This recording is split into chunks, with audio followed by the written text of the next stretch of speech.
Hello friends, welcome to educator YouTube classes. तो आमे माने आलोचना करूछंती ओडिया पेडागोजी रो प्रथम यूनिट टी जहा कि थिला हमर अछि प्राथमिक स्तर रे मातृभाषा शिक्षादान शिक्षण। ठीक अछि। तो आमे पूर्व क्लास रे आलोचना करिथिले मातृभाषार गुरुत्व, संज्ञा, स्वरूप एगुडा को आलोचना करि सारिथिले। चलंतु आज आमे आलोचना करिबा प्राथमिक स्तर रे मातृभाषा शिक्षार आवश्यकता। तो चलंतु देखिबा कौन सब आवश्यकता रही। तुम माने सब भविष्य रे जने जने टीचर हब। ठीक अछि। तो आमको जानिबा को पड़िबो। प्रथमे मु सेदिन कहिथिली पूर्व क्लास रे कौन कहिथिली ना गोटे पिला जेते बेले कौन हुए ना गोटे परिवार रे जन्म ग्रहण करे सेतेबेले से कौन करे ना शिशुटी अनुकरण माध्यम रे वयस्क मानक सह कथबार्ता को अनुध्यान करी भाषा शिखी थाए। तो ताको आमे कहिले कौन ना तार मातृभाषा। ठीक अछि। तो जतले शिशुटी गोटे परिवार रे जन्म ग्रहण करे कौन करे ना से ता परिवार रे थिबा वयस्क व्यक्ति ता माँ हुअंतु ता बापा हुअंतु ताको परिवार रे जो सदस्य मान रहले ताको से कौन करे अनुकरण करि थाए। से माने जेउ भाषा रे कथबार्ता हेउछंती। ठीक अछि। तो ताको कथा को से सुनी कि धीरे धीरे से कौन कहवा को स्टार्ट करि थाए, आरंभ करि थाए। से बेले बेले कौन करे ना नूतन ध्वनि आ शब्द निजे निजे मध्य आविष्कार करि थाए। ठीक अछि।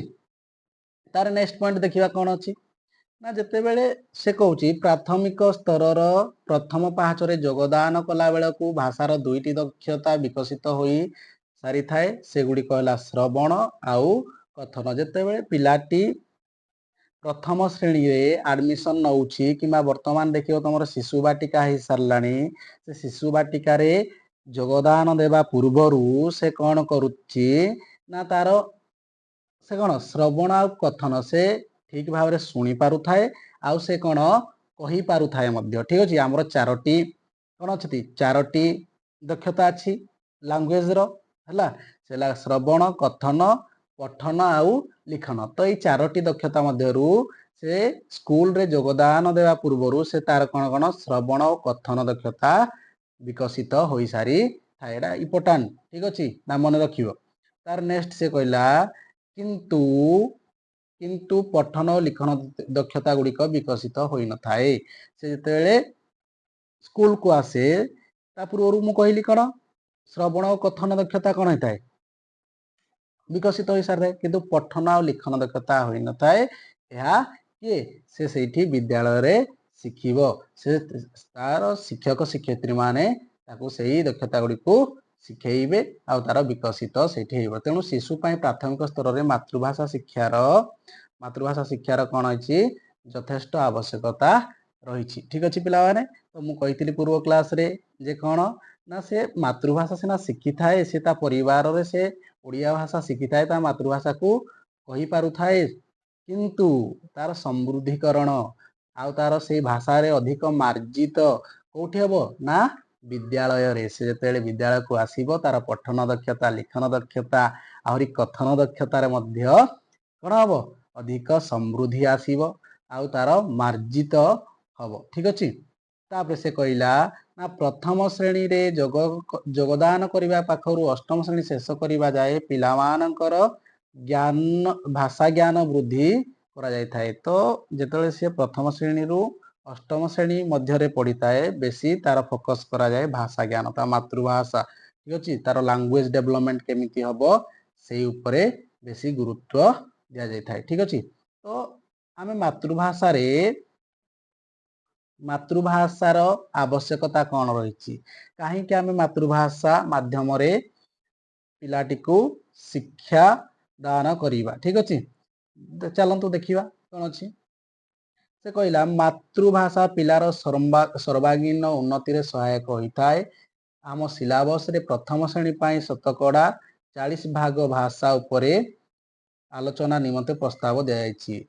तो जदि आमे मातृभाषा रे गोटे पिला को शिक्षा दान करिबा तार शिक्षण जदि मातृभाषा रे हेबो ताले तार कौन ना सर्वांगीन उन्नति संभव होई थाए। एबो एटा को भी मन रखिबो। तो प्रथम श्रेणी रे केते भाग 40 भाग शतकड़ा 40 भाग भाषा उपर आलोचना निमंते प्रस्ताव दिया जाइछि। ठीक अछि। तार नेक्स्ट पॉइंट कौन कहला ना पिलार सबलता दुर्बलता जानिबा दिगरे मातृभाषा सहायता करे।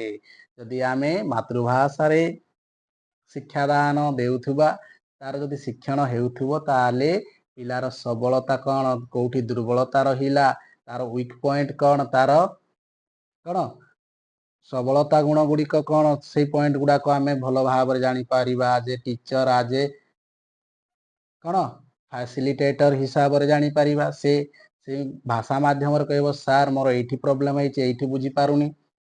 जदि आम मातृभाषा द्वारा कहिथुबा मातृभाषा रे आम तार शिक्षादान करुथुबा ताहले से तुमको तुम प्रॉब्लम जनइब एवं तार दोष दुर्बलता जानिले कौन आम ताकू रिमेडियल समृद्धिकरण टीचिंग। ठीक अच्छे। रिमेडियल टीचिंग कोटी असुविधा कौन है आम ताकू आइडेंटिफाई करिकी पुणी ताकू शिक्षण रे सामिल करि परिबा। ठीक अच्छे। नेक्स्ट पॉइंट देखिबा तो मातृभाषा वक्ता और श्रोता मध्य थिबा संपर्क को दृढ़ीभूत करे। तो ये कौन है जदि आम एठे वक्ता कहले किए शिक्षक शिक्षयित्री आ श्रोता कहले किए ना छात्र छात्री। ठीक अच्छे। जदि आम मातृभाषा माध्यम रे जदि तार घरर भाषा माध्यम रे पिलांकु कौन शिक्षण करूछंती जदि आम तार शिक्षण होउछि ठीक अच्छे शिक्षादान करूछंती ताहले से कौन हबो ना शिक्षक शिक्षयित्री एवं पिलांक भितरे कौन संपर्क दड़ा दृढ़ हबो। ठीक अच्छे। तो से तुमको जहाँ भी तार प्रॉब्लम हबो जहाँ भी जोठी जोटा न शिखी पारिबो से आसिकी तुमको जनइब से खुशी हे जहाँ सार आसिकी दीदी आसिकी कौन कर ना मो निजे मु जो भाषा रे कथा होची सेही भाषा रे मते पाठ पढ़ौछंती। ठीक अच्छे। नेक्स्ट पॉइंट देखिबा। नेक्स्ट पॉइंट कहला मातृभाषा माध्यम रे पिला तार संस्कृति रीतिनीति आदर्श परंपरा इत्यादि विषय रे ज्ञान लाभ करि थाए। जदि आमे ता मातृभाषा माध्यम रे से कौन करिवो ना संस्कृति रीतिनीति आदर्श परंपरा चालीचलन विषय अधिक से ज्ञान लाभ करि पारिबो। से नेक्स्ट पॉइंट विषय देखि मातृभाषा प्राथमिक स्तर रे तार निजर चारिपटर थिबा समाज संस्कृति परंपरा इत्यादि को बुझिबार यथेष्ट साहाय्य करिथाए। तो मातृभाषा माध्यम रे ही तार समाज विषय रे तार संस्कृति विषय रे परंपरा विषय रे अधिक जानिबो अधिक बुझी पारिबो। ता समाज रे कौन घटना घटुची संस्कृति तार कौन तार परंपरा कौन। ठीक अच्छे। तापरे नेक्स्ट है कौन ना प्राथमिक स्तर रे मातृभाषा ही अन्य विषय पाठ को अर्थपूर्ण करिबारे साहाय्य करे। तेणु पिला सहजरे अन्य पाठ गुड़ी को आयत्त करि थाए। जदि आमे तार मातृभाषा टी जदि भल भाव शिक्षण हैला विद्यालय रे ताले से कौन करिवो ना अन्य पाठ गुड़ी को से परिवेश विज्ञान हो गणित हो विज्ञान हो भूगोल हो इतिहास हो से विषय गुड़ी को सहजरे अर्थपूर्ण भाव रे ठीक अच्छे से भल भाव से विषय गुड़ी को बुझी पारिबो। सेतिपाई तो प्रथम रु अष्टम पर्यंत वर्तमान दशम पर्यंत भी तार प्रत्येक केवल इंग्लिश विषय को छाड़ी देले अन्य विषय गुड़िक सबू ओडिया मीडियम रे अच्छी जहाँ फल से भल भाव ताकू बुझी पारिबो। तो लास्ट पॉइंट है यह पिलार शिक्षण को अधिक रु अधिक बलवत्तर करने सहित शिक्षण को स्थायी करिबारे साहाय्य करिथाए। जदि तीए मातृभाषा रे सब पाठ गुड़ी को पढ़ी ताहेले से शिक्षणटी तापाई चिरस्थायी हब दीर्घ मियादी हब। ठीक अच्छे। से लाइफ लॉन्ग ताकू मने रखिबो से पाठटी को आउ तार दैनंदिन जीवन रे ताकू से कौन करिवो अप्लाई करिवो। ठीक अच्छे। तो बहुत बहुत धन्यवाद पिला माने थैंक यू। जदि आपण मानकू क्लास टी भल लागिची आम यूट्यूब चैनल सहित जोड़ी हंतु। आम चैनल रो ना हला एजुकेटर विश्वजीत सार मु निजे। ठीक अच्छे। तो चैनल को लाइक शेयर कमेंट जदि भल लागुची कमेंट दियो सब्सक्राइब आउ कौन कौन क्लास आनिबा कमेंट माध्यम रे जणाओ। बहुत बहुत धन्यवाद थैंक यू। भगवान करंतु आपणकर एथर सेवक सेविका मेन एग्जामिनेशन क्लियर हो जाऊ। थैंक यू धन्यवाद। जय जगन्नाथ।